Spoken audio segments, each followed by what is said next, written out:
Guys, this is Katie with the channel Weather Shaman. Welcome if you're new, and a big hello to my returning subscribers.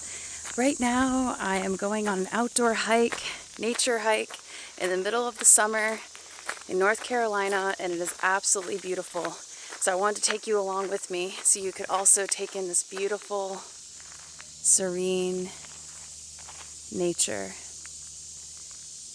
The sun is just setting. There's pastures in the background. You can hear the crickets and the cicadas. And it is absolutely beautiful and super conducive to mindfulness meditation. You can see the rooftops of the trees acting as a canopy, nature's shelter. It is absolutely beautiful.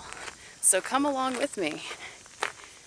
Right now I am walking on the trail and observing the vines such as these that wrap around the trees. Makes me think of the Kundalini Awakening. Basically, when that cerebral spinal fluid at the base of our spines begins to rise up in the base of our spines all the way up into our crown chakra to cause a massive awakening by awakening our third eye or pineal gland. If you don't know what that is, Kundalini Awakening, it's Kundalini, I believe, Kundalini Awakening. I'm sure many of you watching this channel have already gone through a Kundalini Awakening or are currently going through one. It's a very massive shift or transformation in consciousness. Where basically you begin to see things from a much higher perspective, existentialist point of view, where you can begin to see things from an objective, non-judgmental standpoint, and as if you were above the globe, kind of looking down and observing and looking at each given situation from the perspective of, okay, what is the purpose of this, and how is this going to help everyone for the highest and greatest good? Or how can I use each given situation or challenge as an opportunity to transmute any negativity and transform that negativity into positivity? If we just learn to shift our perspective, we can transmute any negative experience or any negative person, place, or thing into a positive one. We are very powerful, multidimensional spiritual beings having a physical experience.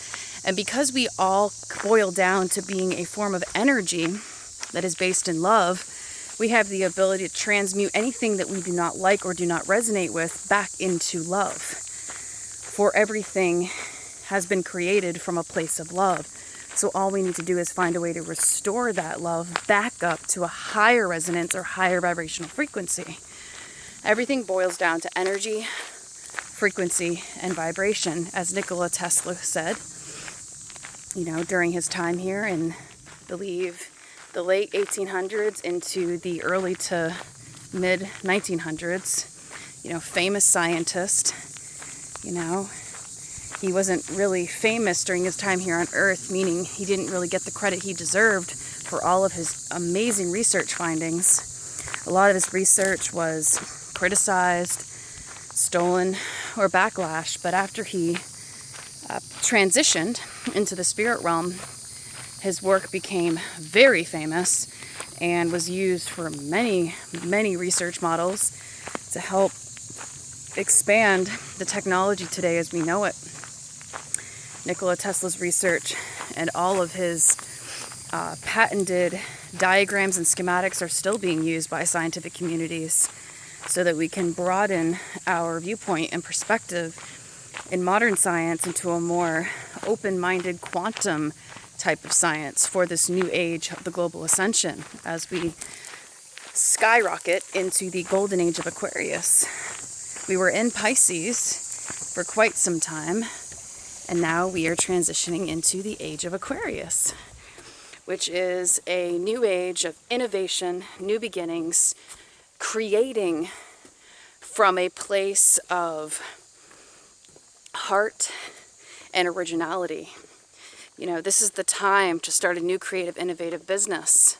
Instead of doing the the old way of living, or the old paradigm, which is like the 8 to 5 matrix type job, where we give our power away and give our energy away to interest groups that are not really working for our highest and greatest good, we can either A, be more picky about the types of matrix 8 to 5 jobs we choose and make sure that we surround ourselves with people who are based in love, or learn to bring that love to those corporate environments. That's a little harder. So you want to make sure you're in a higher vibrational state and in a place of more resilience before doing that mission. It is possible, but I know people who do that successfully. They bring love into a corporate environment and they don't let any negativity bring them down. But then there's the other side. If you're very empathic and sensitive, kind of like me, it's probably best to start a creative, innovative personal business where you can create from a place of heart and kind of have your own sacred space in doing so and in building, so that you're not confined to that rigid way of thinking, that old way of thinking. You know, have freedom of space, or a more abundant space, so you can have the freedom to flourish and be more expansive in your creations. But eventually we're going to all get to the point where we'll be able to see, hear, feel, and experience the love and bring the love to any given moment in time. Because we are raising our vibrational frequencies and evolving into more higher vibrational beings that are based in love and light.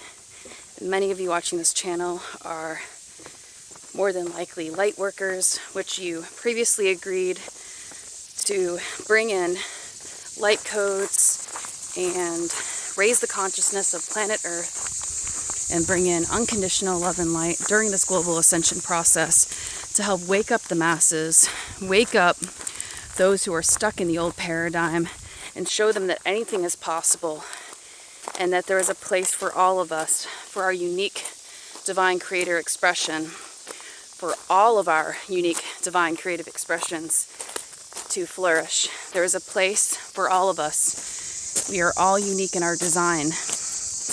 God, the universe, our shared creator, created us in his image from a place of heart, and therefore we are all placed in love and all needed to come together. We're all like one big puzzle, you know, we're each a piece of the puzzle, and we need each other to have a harmonious solution. So bringing up this vibrational frequency of this earth to raise the frequency of Mother Gaia. The best thing to do is get in touch with Mother Earth by going outside in nature and bonding with her and remembering who she is at a soul level and who you are at a soul level, and to get in touch with your ancestral roots and your lineage, to remember who you are at a soul level and why you truly came here, and what your unique evolutionary process consists of, and really examine and look closely as to what you are evolving towards on a grander scale. What is your soul mission here on earth? What is your soul purpose? What resonates with you on a soul level and from a place of heart? Instead of overthinking everything up here, as I often do since I'm a scientist or had a lot of science-based jobs in the earlier part of my life during my 20s, which I'm now transitioning more into a more spiritual-based way of living, which is a work in progress every day, trying to transition the analytical mind and plunge into the heart space. And the overall objective is to really have a balance between the mind and the heart. So balance the analytical side with the heart love-based side, so I'm not too scientific or too spiritual. You know, really finding that balance, yin and yang. So all this was kind of just channeling to me on this hike, and I was guided to share with you. So I hope that some of these questions, insights, thoughts, messages resonated with you. If so, please give this video a thumbs up. And if you haven't already, please go ahead and subscribe. Hit that subscribe button below, that red button. And I'd love to hear your comments and your personal experiences. And I'm sending you an abundance of peace, love, and light from me to you.